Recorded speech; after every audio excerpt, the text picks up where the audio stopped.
David Rivers, Tofaş and European basketball legend. Welcome back to Turkey. How do you feel about being here, sir? First of all, thank you, and thank you guys for having me in this fantastic studio. It's awesome. Being back in Turkey, having been to Bursa this weekend, just wonderful. Wonderful memories, wonderful experiences, all relived. How did you feel about when you went to Bursa?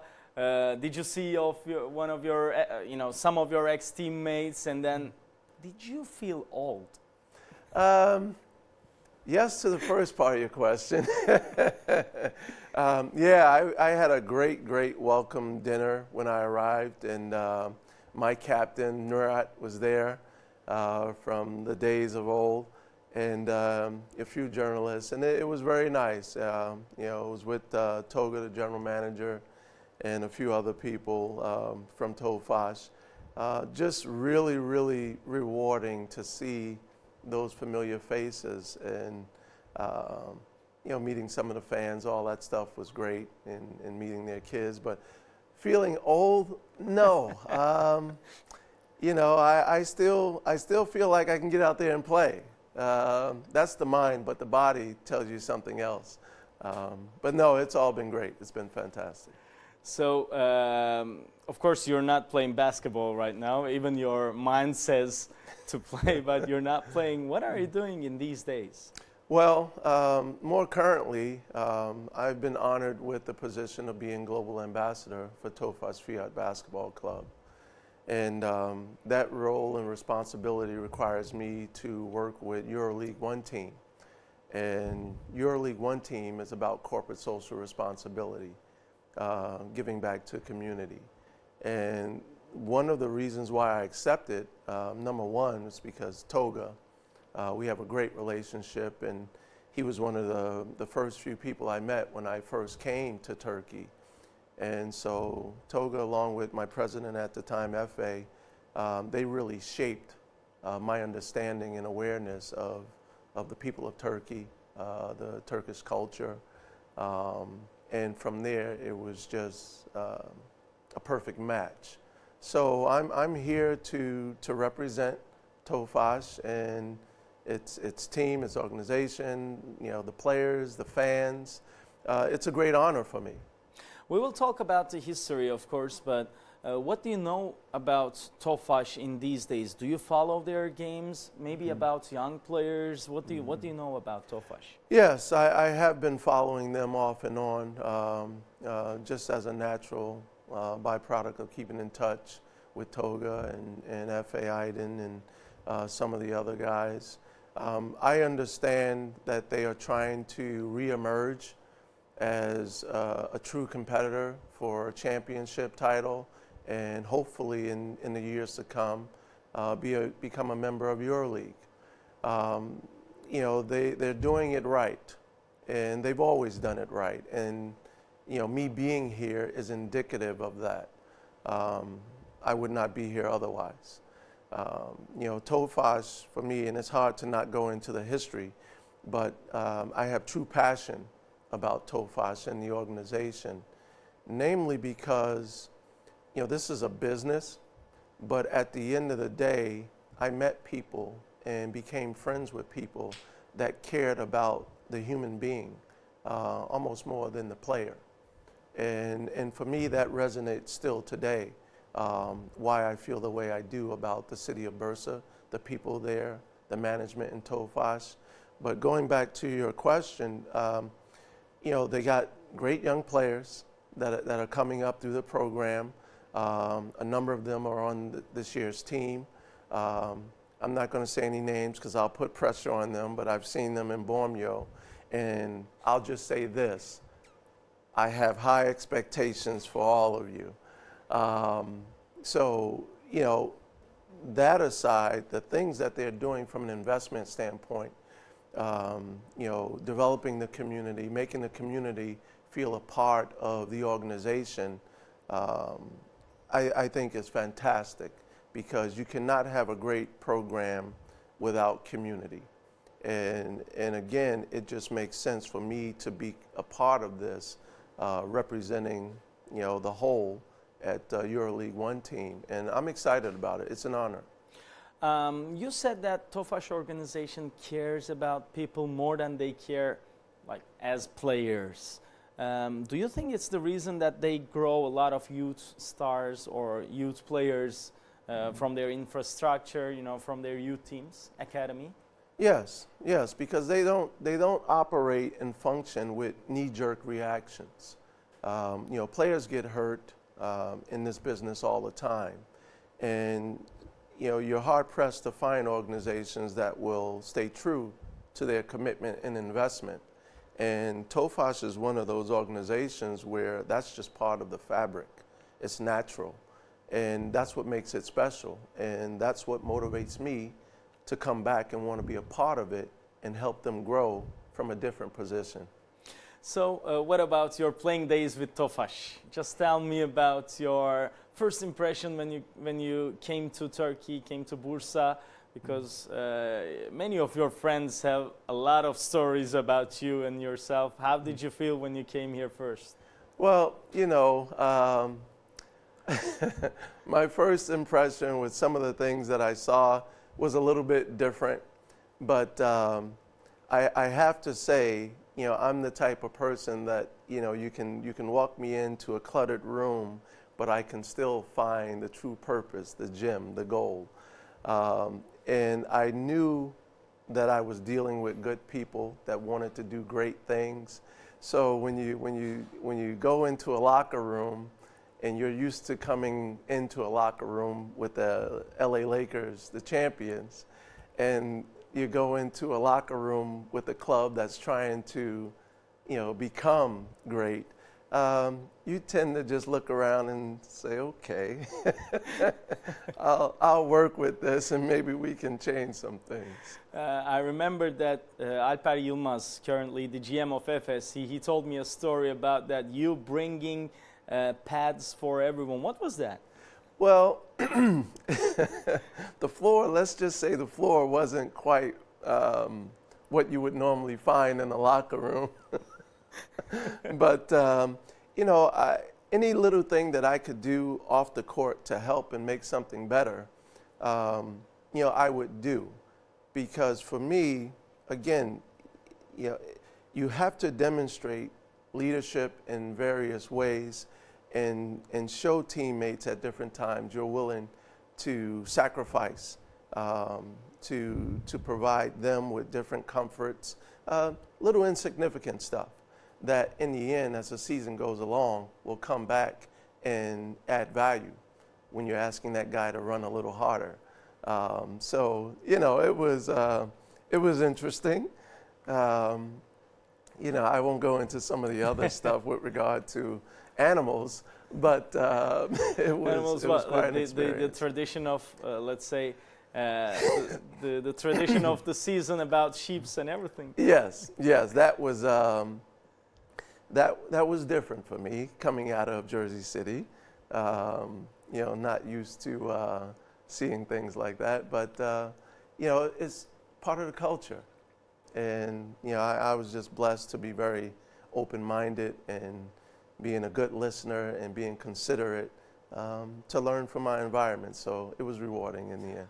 But how did you adapt so quick to this team? You know, as you told, you know, some religious traditions, some cultural traditions were there, and you were seeing it first time in your experienced basketball career and in your life also. How did you adapt so quick? Well, at the end of the day, you know, as a foreigner coming into any country, number one, again, I come from a family that you know, taught me certain values, that taught me to be open-minded and considerate of others. And so coming to Europe, you know, I had certain things already instilled in my makeup.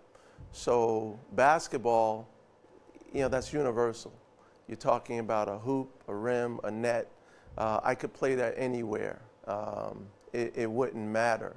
But from a social, cultural environment standpoint, number one, and this is something that I always like to share with players, you're coming from America in most cases, where basketball is supposed to be the dominant, game. At the end of the day, it's different. You got to come here and respect the culture, embrace the culture, recognize the culture, because you have to exist here. You're not here to just play basketball and then disappear.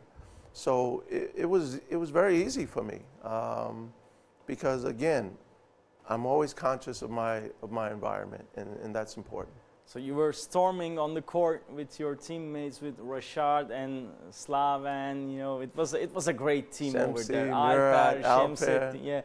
And my young guys, Serkan and Junaid, yeah, Mehmet Okur, and who was always running around practice. Bubba, can I make it in the NBA? Memo? Yes, he was. Did you expect him to become this kind of player? Yes, I did. Yes, I did.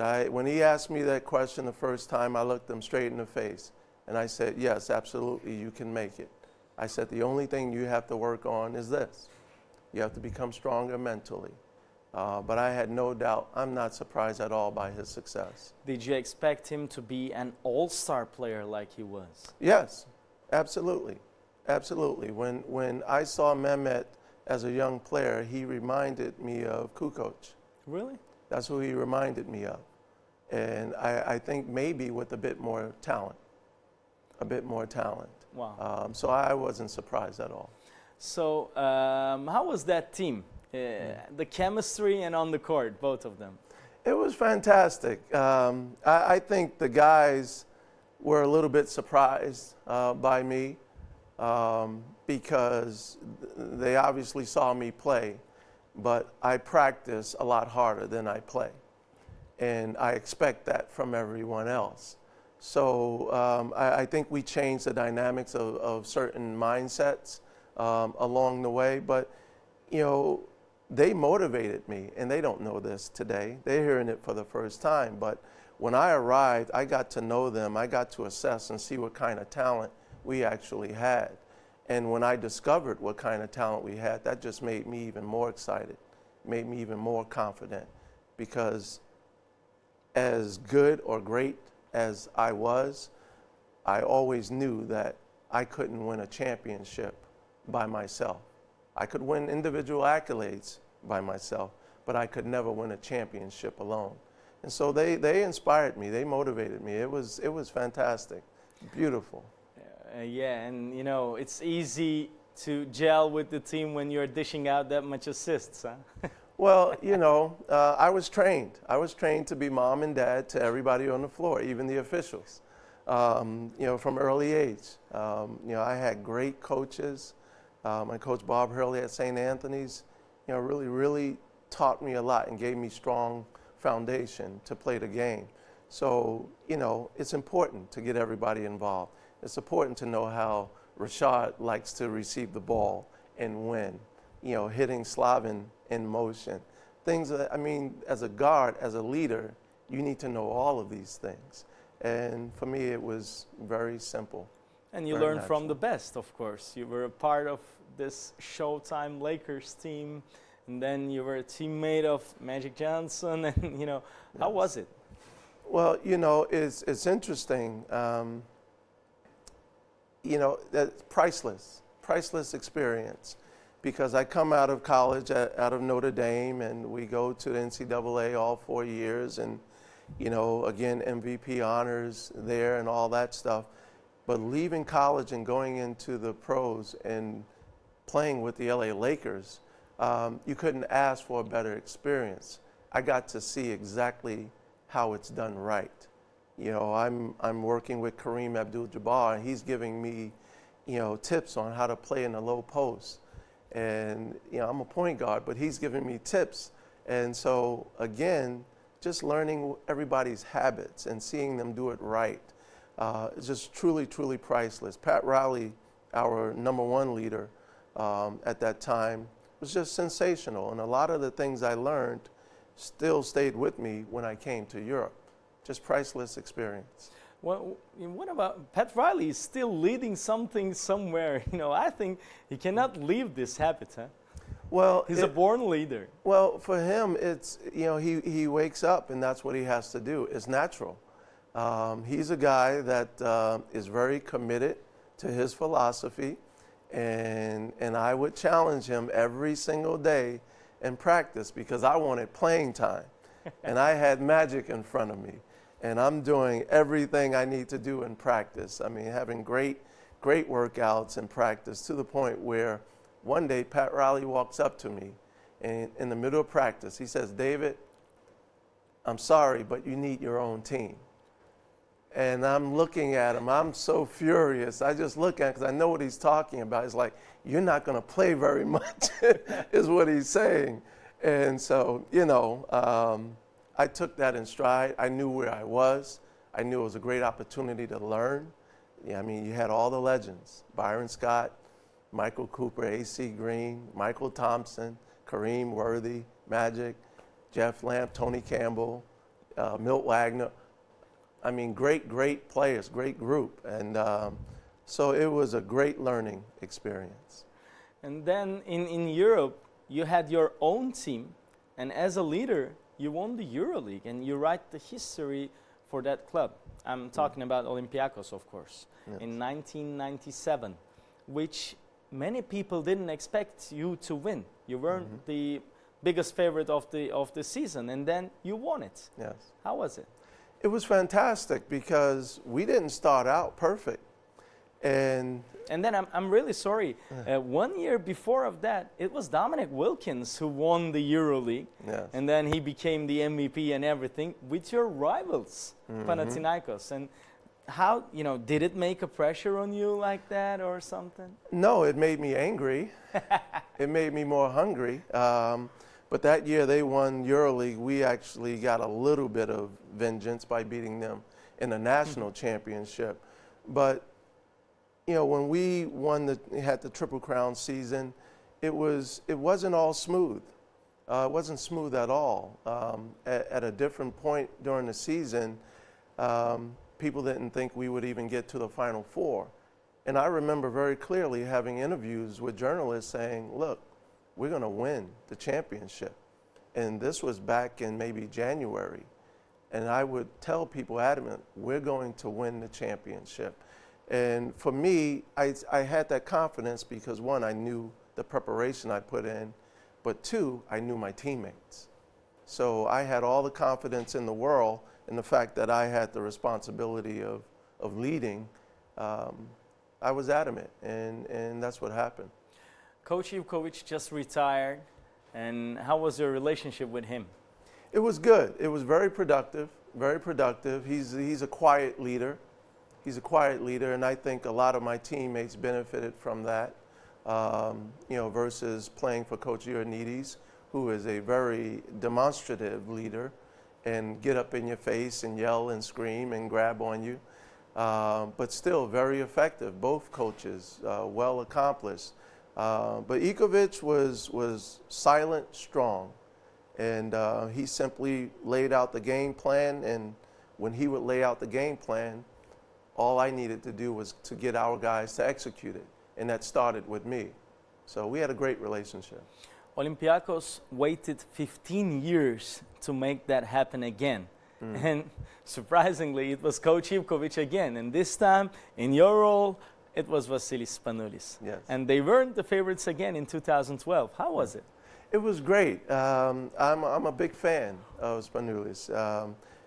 I just think he works hard. I think that's his biggest asset, aside from being a great shooter. I love watching him play, and there are times when I think he can do a lot more. But I admire his game and the things that he's done to keep that tradition alive. But yeah, it took them a while. To get back there. But, I was first. And in Showtime Lakers, you were going an up-tempo game, and when you came to Europe, it was more of a half-court game here, and then you won it that way. How was the difference coming from there to play like that in Europe? in all of your teams? Well, it was something that I had the ability to do because growing up, I always played 1,000 miles an hour. But I also had the ability to slow it down and play what the Lakers used to call deliberate force, deliberate basketball, where we would slow down and isolate and pick someone out and basically target them. So I always had that ability. And when I came to Europe, I kind of did a little bit of a mix. You know, once the players became comfortable with me and my style and being aware that I would throw the ball even though I wasn't looking at you, that enabled us to play faster. We played out of that half-court game, and I think it really transcended the game, more so when we were in the European Championship, where the tempo was not so much set up half-court. We were attacking. We were being the aggressor. We were initiating the game. What about in today's basketball? You know, tempo went something like crazy in NBA with Golden State playing with 4 All-Stars and everything. How do you feel about it as a fan and as a player? Do you think that, like, Showtime Lakers, we could beat them easily? Beating them would be no problem. You think so? No problem. No, it's not even. It's not a contest. Oh, really? It's not a contest. No, no, no, no, no, no, no. No. Why do you think that? Well, because the character of that team, you know, there came a point in the season where the team was together, and we were always a family, but there came a point in the season around playoffs time where the conversations in the locker room would change, and it would take on a more business mentality. And the theme of it was superior basketball. Superior basketball. We practiced it and we lived it. So Golden State, great team, great players. But not our level, huh? No, no, no. They're not beating the Lakers back then. About the up-tempo game in today's NBA? The up-tempo style is great. It allows for creativity, but at times it can also make the product look very sloppy, and that's the problem I have with it. You know, I have to point to the San Antonio Spurs and how they play the game.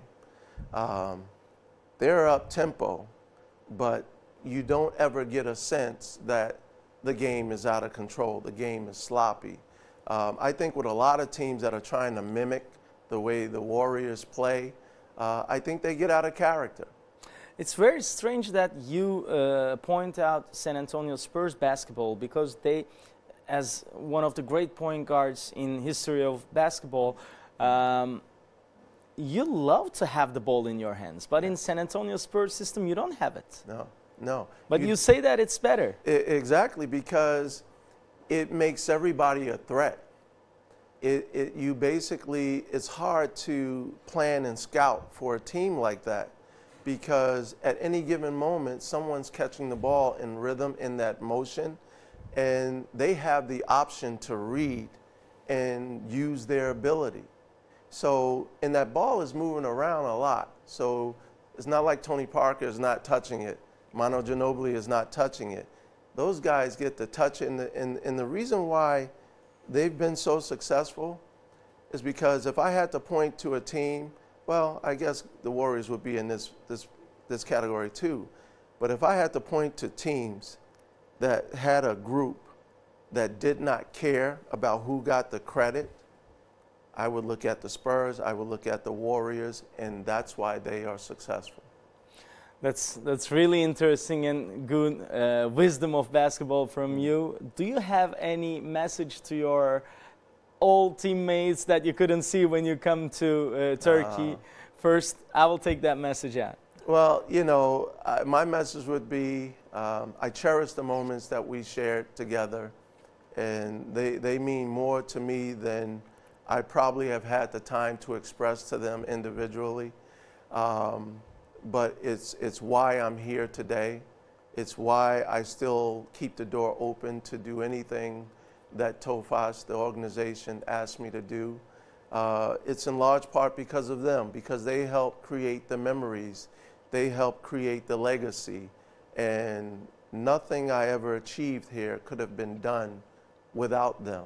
And I'm talking every single player that showed up every day for practice, because that's where we won the battles. That's where we won the battles, in practice, in training camp.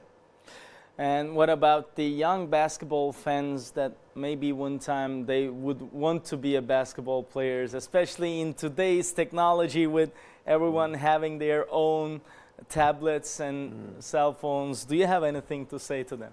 Yes. Put down the electronics. Put down the electronics and get out there and feel the pavement, put the work in. If you truly want to become great, if you truly want to have a shot at being a professional at anything, devote the time to it. Put in the time, and if you work hard, not just playing the game, but being a student of the game. It's the one thing I loved, you know, even before Kareem teaching me the low post game, I learned about every position on the floor because I had to. And so you got to become a student of the game. It's not just about getting out there and shooting up shots.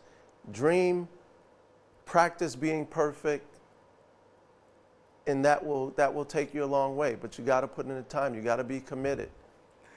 The legend, TOFAS Global Ambassador, David Rivers, thank you very much. Thank you. Thank you for having me. It's a true pleasure.